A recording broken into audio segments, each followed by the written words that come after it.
आज ना आपको क्लास 10th में चैप्टर नंबर 2 पॉलिनोमियल बहुपद ये स्टार्ट करने जा रहे हैं। तो आपने 9th क्लास में पढ़ा होगा बहुपद चैप्टर, ओके। और 8 में भी आपने बहुपद पढ़े हैं, इवन 7th क्लास में भी बहुपद आपने पढ़े हैं। और अब आप जो है 9th क्लास के बाद अब आप 10th क्लास में भी बहुपद पढ़ने जा रहे हैं। तो आज आपको थोड़ा सा फर्क होता हुआ कि लोग कंफ्यूज हो जाते हैं बिटवीन बहुपद एंड समीकरण में, पॉलिनोमियल्स एंड इक्वेशंस में। जैसे ये है ax square vx plus c, okay. ये क्या है? ये क्वाड्रेटिक बहुपद कहलाएगा। क्या कहलाएगा? क्वाड्रेटिक बहुपद, क्वाड्रेटिक पॉलिनोमियल, ओके। क्योंकि इसकी पावर कितनी है? 2 है। वहीं पर ax square bx plus c is equal to 0, ये क्या कहलाएगा? ये कहलाएगा इक्वेशन। क्या कहलाएगी? इक्वेशन कहलाएगी। और इसको क्या कहेंगे हम? पॉलिनोमियल, यानी बहुपद। और ये क्या है? समीकरण। तो एक ही फर्क है दोनों में, दोनों एक जैसे दिखते हैं, लेकिन दोनों में एक बेसिक फर्क है कि कोई भी समीकरण होगी उसकी वैल्यू हमेशा किसके बराबर होगी? 0 के। कोई भी समीकरण हो दुनिया की, उसकी वैल्यू किसके बराबर होगी? 0 के। और पॉलिनोमियल्स कभी भी 0 के बराबर नहीं होगा। बाकी इनके क्रियाकलाप सब सेम है, ओके। इनको इन्हीं की तरह ही ट्रीट किया जाएगा, ठीक है। समझ में आ गई बात? इनकी वैल्यू क्या होगी? हमेशा 0 के बराबर, और ये कभी 0 के बराबर नहीं होते, ठीक है। अब इसमें भी बहुत सारे हैं, इसमें भी बहुत सारे हैं, तो आज हम केवल इन पर बात करेंगे, ठीक है। इन पर बात करेंगे। इसको हटा देते हैं। अब इसमें जो बहुपद है, इसकी जो सबसे बड़ी पावर होती है, ठीक है। आपको 9th क्लास में बताया गया था कि बहुपद की पावर जो होती है वो पॉजिटिव धनात्मक पूर्णांक होती है। क्या होती है? धनात्मक पूर्णांक, ठीक है। उसमें कोई वेरिएबल, कोई भी चर राशि अगर अंडर रूट में होती थी तो हम उसको कहते थे ये बहुपद नहीं है। 9th क्लास में क्वेश्चन था ना ऐसा कि बताओ निम्नलिखित में कौन बहुपद है और कौन बहुपद नहीं है। फिर बहुपद ये एक चर वाला बहुपद है। अगर मान लो इसमें x हो, y हो, तो ये 2 चर में बहुपद हो जाएगा। z हो जाए तो 3 चर में हो जाएगा। समझ में आई बात नहीं है? 3 वेरिएबल्स, 2 वेरिएबल्स, 1 वेरिएबल्स। तो यहाँ पर हम जो अध्ययन करेंगे 10th क्लास में, वो 1 वेरिएबल बहुपदों का अध्ययन करेंगे।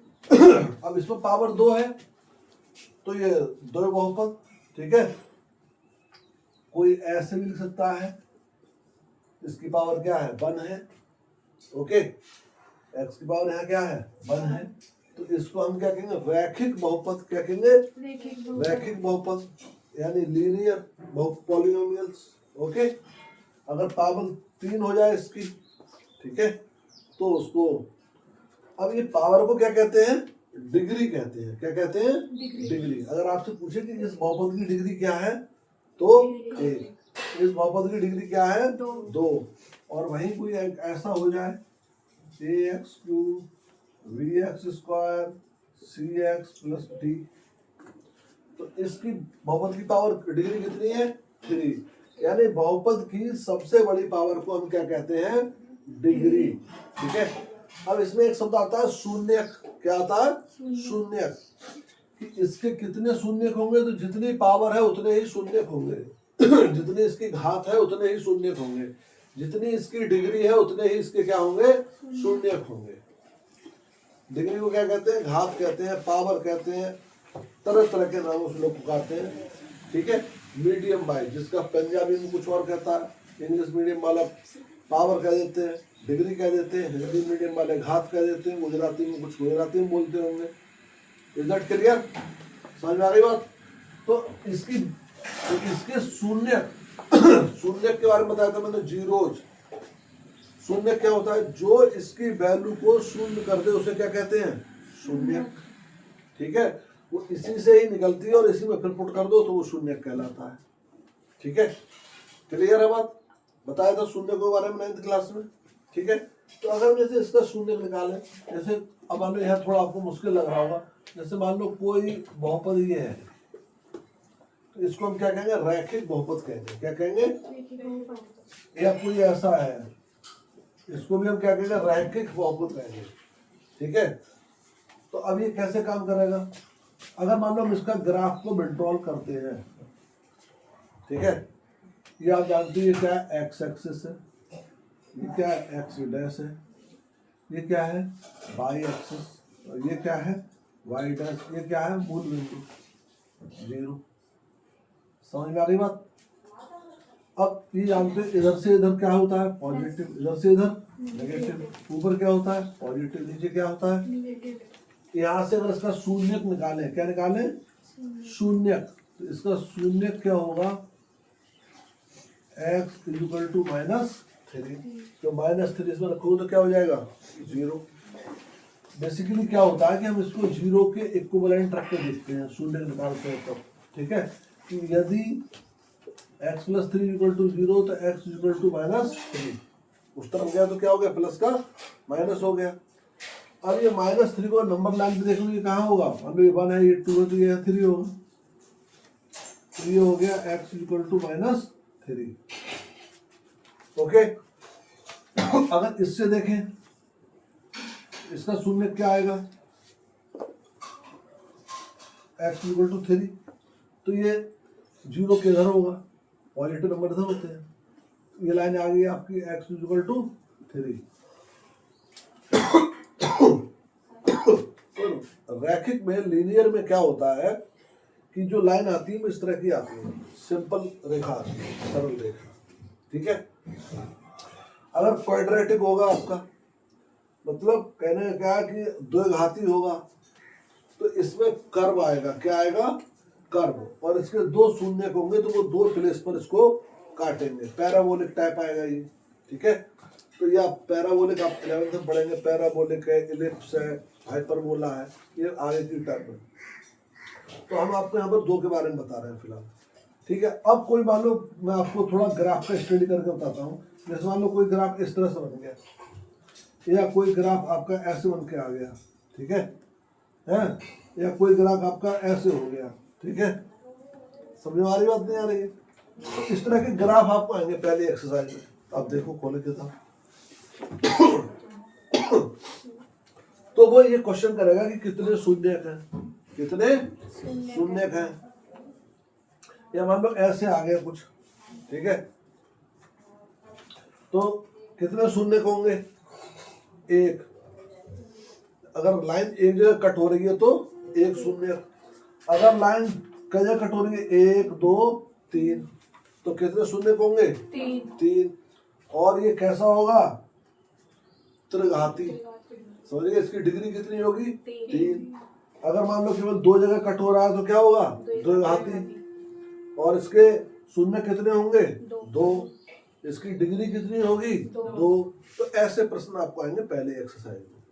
ठीक है, देख लो, आपको उसमें ग्राफ बने हुए हैं तो आप देख के उसको सॉल्व कर लोगे। देखो किताब में, किताब नहीं है हमारे पास, अपनी किताब क्यों नहीं खोलते? तो इधर भी दिखा दो ना, ऐसे उंगली कर रहे हो।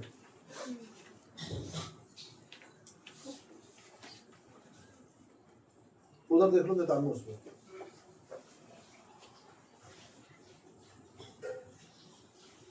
देख रहे हो ग्राफ? समझ में आ रही बात? तो ये एक कभी कभी ग्राफ बन के आ जाता है एग्जाम में आपके सामने कि बताओ इसके कितने शून्य हैं। ठीक है, समझ में आ गई बात? चलिए अब आगे चलते हैं। तो ये एक्सरसाइज 1.1 में यही है बस केवल, राइट, कि कितने शून्यक है। ओके,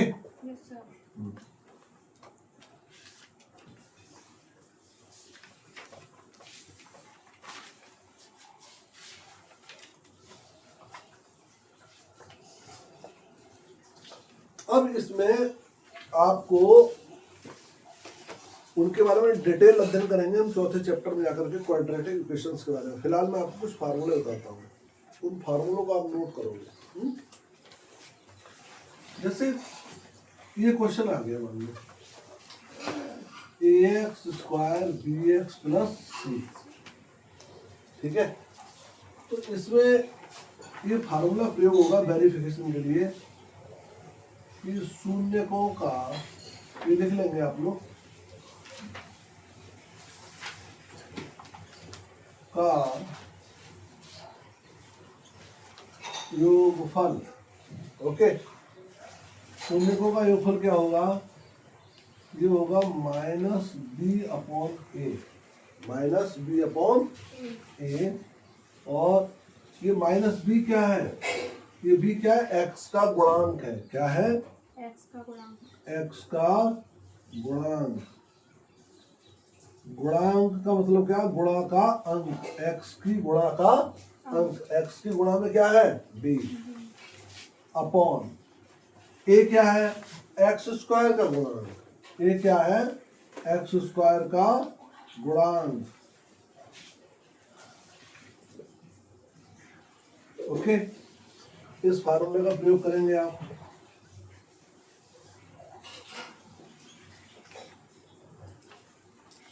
शून्यकों का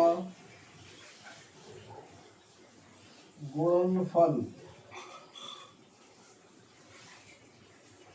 इसको क्या कहेंगे? Sum of zeros. Sum of zeros, ठीक है। Equal to minus B upon A minus coefficient of X, coefficient of X square. यहाँ का लिखेंगे product of zeros English medium में। और ये क्या होता है? सी अपॉन ए। सी क्या है? सी है अचर पद। कैसा है? अचर पद, कांस्टेंट। और ए क्या है? एक्स स्क्वायर का गुणांक। ये आपका ए हो गया, एक्स स्क्वायर का गुणांक, ठीक है। अचर पद जो चल ना सके, ठीक है, फिक्स, कांस्टेंट, ठीक है ना, इसकी वैल्यू बढ़ेगी ना इसकी वैल्यू घटेगी, अपॉन एक्स स्क्वायर का गुणांक। अब किसी बहुपद के आपको ये दोनों चीजें दे दी जाए, क्या?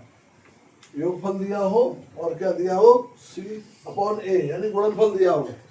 जैसे मान लो कुछ लोग इसको कहते हैं कि मान लो अगर इसके शून्य हमने दिया, माना बहुपद के शून्य अल्फा व बीटा है, तब क्या लिख सकते हो आप? अल्फा प्लस बीटा शॉर्ट में, ठीक है। और इसको क्या लिख सकते हैं हम? अल्फा इंटू बीटा, ठीक है। क्लियर? अब एक फार्मूला और बनता है क्या कि अगर हमको ये दिया हुआ है तो हम इससे बहुपद को निकाल सकते हैं। तो उसका फार्मूला है k into S x, sorry, k into x square minus S x plus P. ये एस जानते हो क्या है? कुछ लोग इस फार्मूले को ऐसे भी लिखते हैं, ये क्या है? बहुपद बराबर, बहुपद को आप पी एक्स भी कह सकते हो।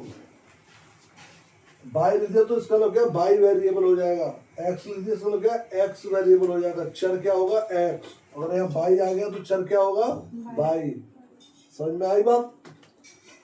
तो पी एक्स इक्वल टू के इंटू एक्स स्क्वायर, कुछ लोग यहाँ ऐसे भी लिखते हैं, alpha plus beta into x, alpha into beta.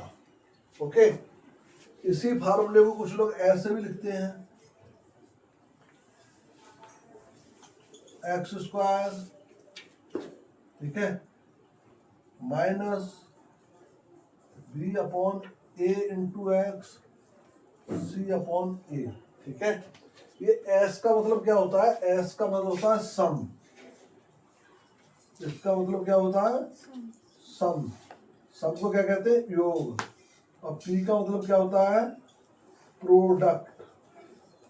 P stand for product और एस स्टैंड फॉर सम। तो x square minus S x plus P. Okay है, समझ में आ गई बात?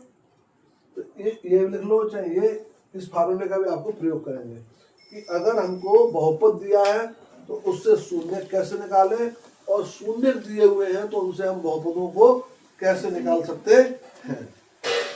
ठीक है, ये फार्मूले आप नोट कर लें, इनसे संबंधित प्रश्न आपको एग्जाम में आएगा। आवाज आ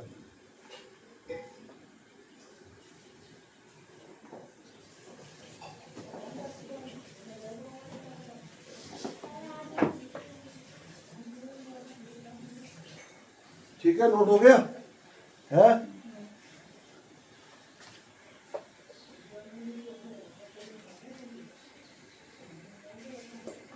कुछ छूट जाए तो आप वीडियो देख के आप उसको रिकवर कर सकते हैं। ठीक है, आपके पास बैकअप है। आजकल लोग बैकअप बहुत रखते हैं ना, ईमेल पे बैकअप रखते हैं, फोन डायरेक्टरी का बैकअप रखते हैं। तो आपके लिए यूट्यूब ने इसका बैकअप बना दिया है।